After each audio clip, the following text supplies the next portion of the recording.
I worked 24/7. As a result of that, I really put all my relationships to the side. So I have about 14,000 employees. One third of them were sick. One third of them called in sick. And one third of them showed up to work. But the applications increased by 80%. My life doesn't depend and revolve around a job. So I don't think I knew who I was.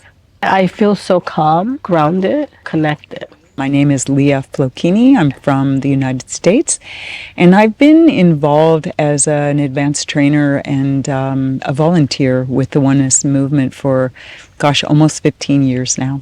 And I'm here in this garden with Antonia Jimenez, who is from Puerto Rico, and we're going to just have a little chat about how you discovered the Oneness movement in the first place.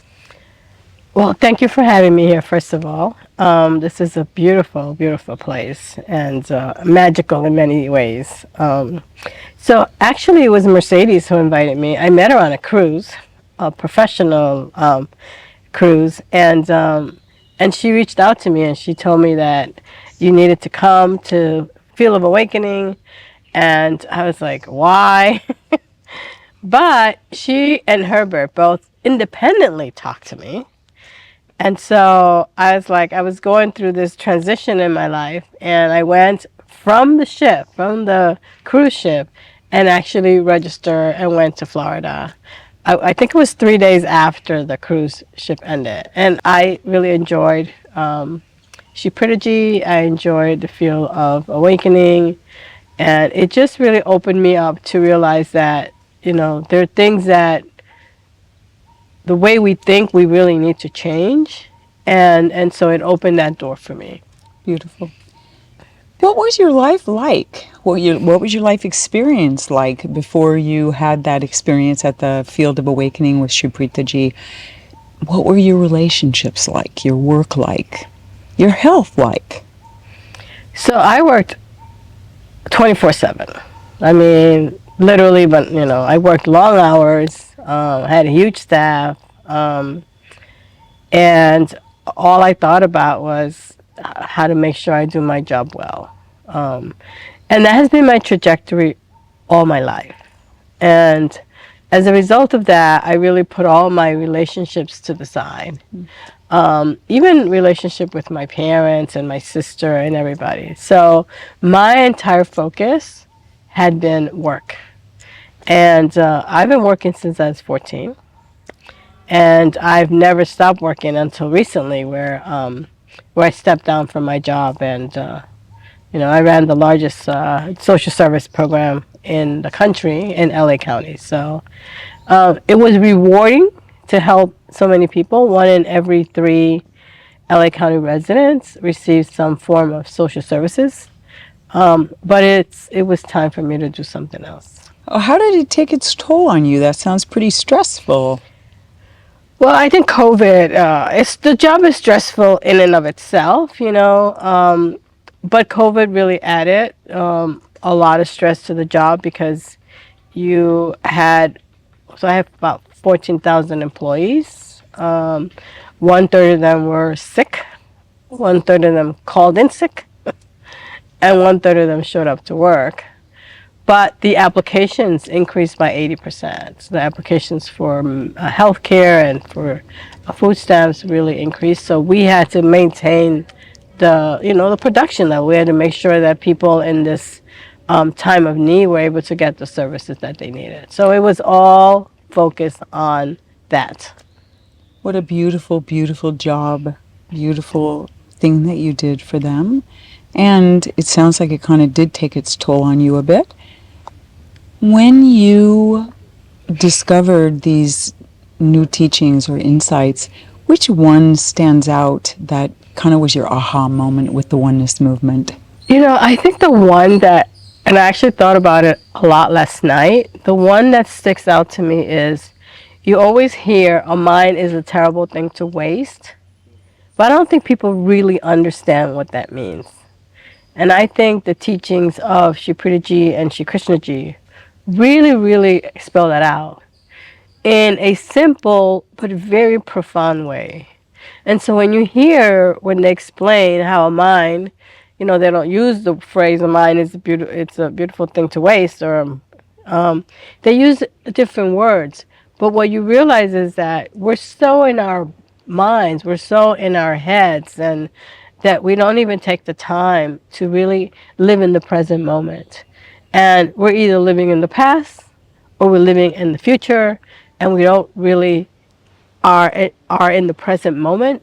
And therefore, when we're in the past or we're in the future, there's no way that we can actually solve problems because we're in our heads and we're stressed out. And so what was interesting to me is when I chose to come to tapas, people will ask me, why are you going to India? And I knew nothing about tapas. Just everybody who said, you got to come, it's beautiful time. And I would say, without knowing what tapas was about, I would say I need to deal with my suffering state. And then that's all we learned about how the mind can control you, how the mind can get you to stay unfocused, and how the mind can get you not even to enjoy the life that we have today, the beautiful life that the universe gives us. So Beautiful. Really beautiful. Well said. thank you. So I know that in all the programs that Shri Preethaji and Shri Krishnaji offer, Field of Awakening and Tapas, etc., you learn the basic tenets that there are only two states we can live in. One is a suffering state and one is a non-suffering state, or we could say a beautiful state and a stressful state. They also teach two really simple meditation practices: serene mind, which is only 3 minutes long, and the soul sync. I know you practice those, Antonia. Yes. What results have you had doing those practices on a regular basis? Well, let me first start by saying that when you think about that statement, you either live in a suffering state or a non-suffering state. Like when you really do a profound thinking about that statement, you realize there is only two states. Either I'm happy or I'm unhappy, right? Like there's no maybe I'm happy and maybe I'm unhappy, right? It's either one or the other.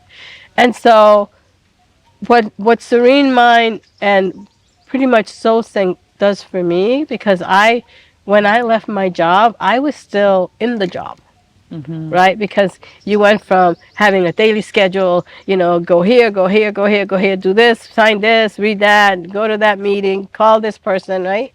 And so the chatter was still in my brain, and the chatter was in my brain for other reasons, to other personal reasons, issues that I was dealing with. But soul sync, it's what, 12 minutes? And it just calms you down. It's like you can't even believe. Like when I would get into my headspace, I would just, wherever I was, I would go do soul sync. And I think that it was one of the things that really calmed me down. I feel like every therapist in the world should give soul sync to their patients. What a great idea. Really. So you've done several programs with the Oneness movement, including Tapas and Field Awakening, and now you do some of their practices on a regular basis. How has that impacted your relationships, your health, and your work? So I'm in transition right now. So with work, I actually started to write a book with a friend of mine called The Precipice of Change, because she's going through transformation and so am I.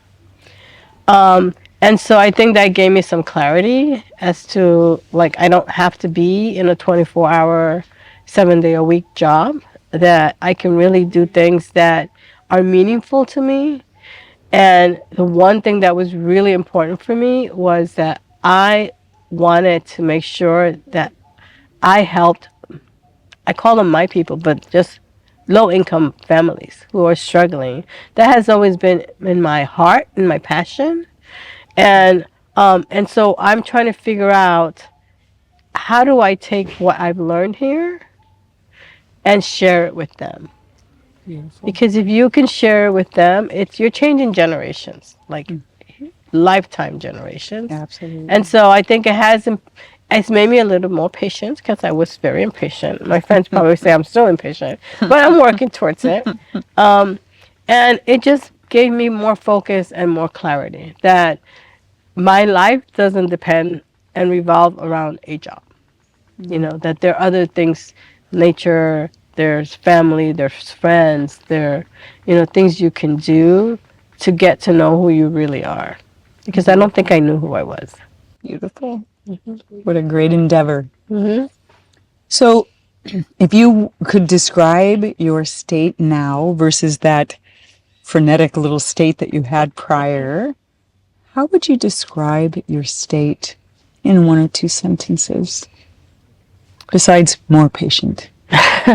I think that the fact that I feel so calm and I feel so grounded, but I also feel so connected. Right?